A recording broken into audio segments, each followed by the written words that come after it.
So just a quick introduction to this video that we're doing. So we'll probably do 2 or 3, maybe even 4 videos about how we're making the parts up, how we line them up and so on and so forth. Now this is not, I don't do how-to videos. This is just the way we're doing it.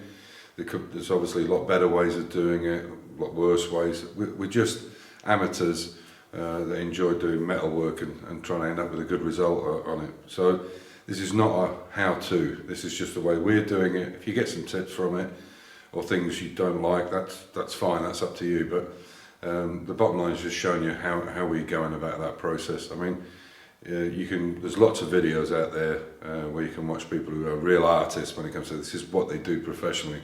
This is a hobby for me, and it's work for Amir, of course, but it's a hobby. So this is not professional. So take from it what you want and what you don't like, leave out. I think that's the way to work on it. But so I just wanted to let you know, this is just the way we do things, and you learn all the time. That's the great thing about all these processes. Every day's a school day. Sometimes you think, oh, I can't do it this way, I can't do it, and you try and work through it. I think the approach that I try to have and Amir tries to have is use some common sense. Everything's doable, but is it doable, economically? Is it doable? It's going to take longer to do it this way or that way. Not cutting corners, but common sense. So if you use a common sense approach, you've got it nailed. So I hope you enjoy the video. So I've got the first stage done. I've made this template, which I showed in the last video. I'll only use that once because it's a bit flimsy. I'll have to try and get some proper, decent, thick cardboard to make some CAD, cardboard aided design. That's pretty piss poor, but it did the job. Unfortunately, DIY stores are not open now till either the 24th of January or the end of the month. So we'll see what happens. But anyway, there's the piece that I cut out. You can see there. And obviously there's a big difference between, apart from here, there's a big difference here. So what I've used in combination with the cutter, the 1mm disc cutter, is I've used this roll lock, which I use a lot. This is a really good bit of kit, these roll locks. They're just a screw on situation. I can show you how they look. This is how I buy them in packs of 50s. So they're 50s, they're 80s, there's another box of 80s, and they're different colour codes. So they're yellow, I think these are green, yeah, and they're 3M roll lock. Really good bit of kit. And then I also used a die grinder, which you can see there. Just a die grinder, just to elongate these holes. So, although I've made this for one side, I can make another copy of it, but the holes are almost in, they fit both sides, but there's a few anomalies. So the thickness here is much greater than it should be, because what I've done is I've made this to fit the outside. So what you've got to take into consideration is the skin on the outside will be here, so this will have to be cut down somewhat on the side, but I'll do that once we build the bottom piece. So I'll show you how it fits on. So you can see I can offer this up pretty much with one hand, and you can see that fits on. You can see there, that's not too bad. The line is pretty good down the side. Hang on. The line is pretty good down the side, not bad on the top. Obviously there's some fettling to do. There's a lot of fettling to do, but that gives me the basic. So if I now take it round and then I turn it that way round, that again should fit on there. Again, you can see it fits, and you can see that has to go over. Now you can see on this door that it's actually almost in line with it. So obviously, again, when I build a one for this side, there'll have to be more fettling going on. Here at the bottom is just about where it should be, taking the mil thickness of the outer skin of the wing, but obviously here it's in line, which would be no good, sorry. So there we go. So you can see it's pretty straight down there. So that's one. I have to make a copy of that. and then we'll fettle it around. Like most things, you have to fettle these things to get them to fit right, and I'll put it on the edge of the wing which I made it from. So as I said, this one you can see is pretty much destroyed, there's not a lot left of it. This is a full one, but it's a bit thin in places. So I'll pop this up so you can see it. So this is where I've made it from here. And you can see that it pretty much lines up with that one, but it's right to the edge of the wing, which obviously is no good. It's got to go on the inside like this. So you can see there, it's already too long. So I have to, the inside bit doesn't matter, but the outside bit does. Or the bit that goes against the wing has to be exactly the right shape. So that's the first part of it done. This is the second one now I'm doing.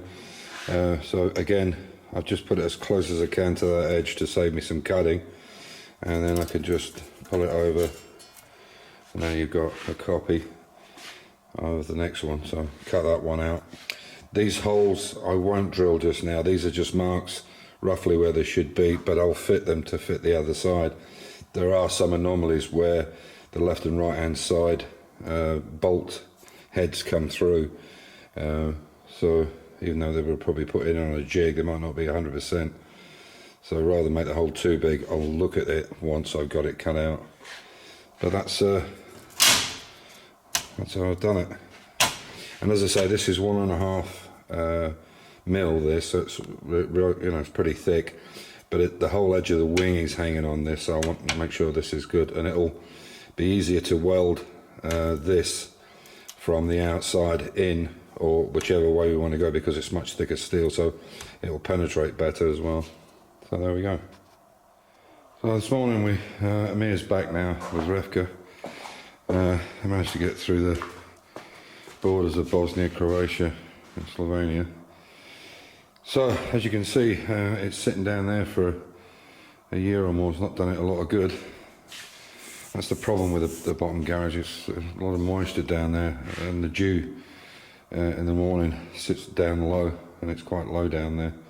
It's probably 15-20 foot lower than the garden is. So we'll give it a clean up. So there's the stretcher, the shrinkers that side, which fits here. So we'll get this all sorted out because we need it. I'll show you when we brought the English wheel up as well. Nice thing about this is we don't have to use it this way to get the thickness of the throat. We can also just undo it here and here and turn it around the other way. So you've got quite a deep throat if you want to do it the other way around. And we're going to use it on these edges here.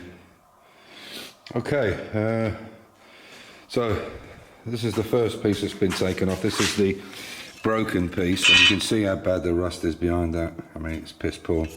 You can see from the edge that it was rusted away here. But then when you turn over, this is the downside with putting metal on metal. You know, if you make a patch and you have a kind of countersunk edge to it, not countersunk, but if you have an edge where you've used the puncher tool, the problem is when you've got two pieces of metal together like that, you're always going to get corrosion trapped down the back. Even if you put, you know, well through primer on it, whatever, there's always going to be an issue. It's always going to get behind it somewhere. And you can see that edge there is not that great. It's a bit teabaggy, like I call it, Tetley teabag. So the plan is now, what we've done is taken that bottom piece off. This is reasonably easy to recreate. We can make this again, but you can see there's been brazen in there, and it was quite a mess. Fortunately, we've been able to keep that rolled edge, which is good. So we're going to take these off and reproduce them in 1.5. So if you see from here, that'll go inside there, and then we'll reproduce this edge in 1.5 mil. Obviously it means we need to take 0.5 mil off the skin on the outside to get it to line up, but we'll tack it all in place first and check it out before we do it, before we weld it properly. But with that 1.5 mil, that'll give us a lot more strength in that edge, and we can get it straightened up, and it'll be easier to weld, because you can start the weld then, the MIG weld, on the 1.5 and then go over to the 1 and kind of bridge it across. If we also do it in the corner, what that'll allow us to do as it penetrates through is clean that corner edge, and that gives a nice area to lead load or clean up whatever we have to do, so there'll be enough thickness there.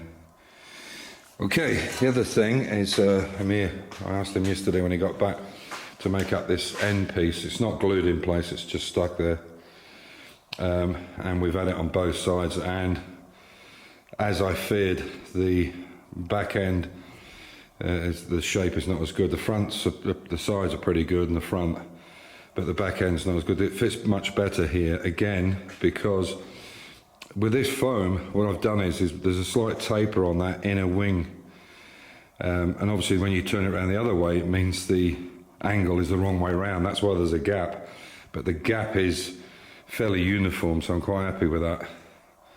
But the only place we've found an issue is not here. Here and here on both sides is good. It's just this last piece here, which was in fairly poor condition. And as you can see with this one's pretty ropey. It's quite badly bent. So we have to either look at making a new one or at least repairing these ones we have. So that's where we are so far. So I hope you guys will watch in on these videos as we make things. So what I'll do over the next few days is I'll make the second flange for this. I'll also start making 2 flanges for either side of these 2 doors, these 2 wings I should say, and then we'll start recreating the bottoms and getting really nice. There's quite a lot of corrosion on this one. You can see down there it's quite poor too. Down the bottom, I think we can get away with this. I think it's just a matter of rolling this way and sideways, and we can repair all this all the way along. Again here, there's a few places that needs doing, but I would say, you know, they're 75% okay, the wings, maybe 80. But there's been some really poor jobs done on them over the years. You can see this one in particular is really piss poor. I mean, look, somebody's put a little patch here and one here and put this into. Yeah, it's quite poor. But one thing we noticed that I didn't see before, on this rear wing here, if you see here, there's a patch been put in it right the way across there. And whoever's done it has made a really good job. If you look at it from the other side, you can barely see where that's been put in.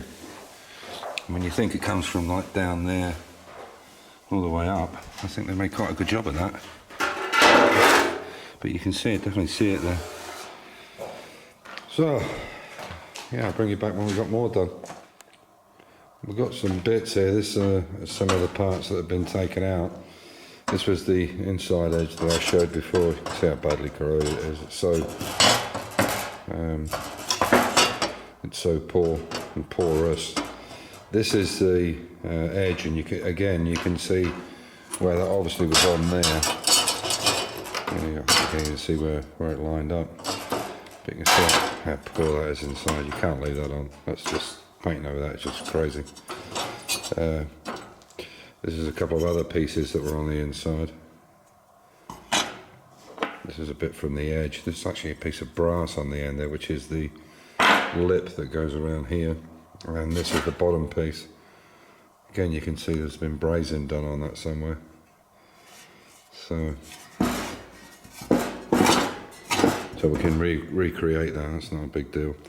And this is how it looks at the moment. This is what we're up to at the moment for today. So you can see this is obviously not finished off, but there's a complete new edge on that all the way around, and this is the inside edge. So yeah, we have to get all this lined up now and make sure it all fits right. But this is 1.5 and this is 1.5. So it's going to give us a nice base to lead load that, make it absolutely accurate to the door, because the shut lines are everything on these roadsters. Well, any car, a good shut line is, you can sticks out like a sore thumb, you know, like I said before on the E-Type. So there we are. That's what we're up to today. So we'll crack on tomorrow. We've taken this piece out, and we can there's a piece already built for it, and we'll fill that piece in tomorrow. So I would think probably, you know, a couple of 2-3 days on each wing and on each rear wing. So by the middle of the week we should have them both done, and getting ready to lead load them, and there's a lot of fettling to do. But anyway, on that note, it's the end of the night, and as usual, stay safe, keep the faith, and enjoy your hobby, guys. Take care.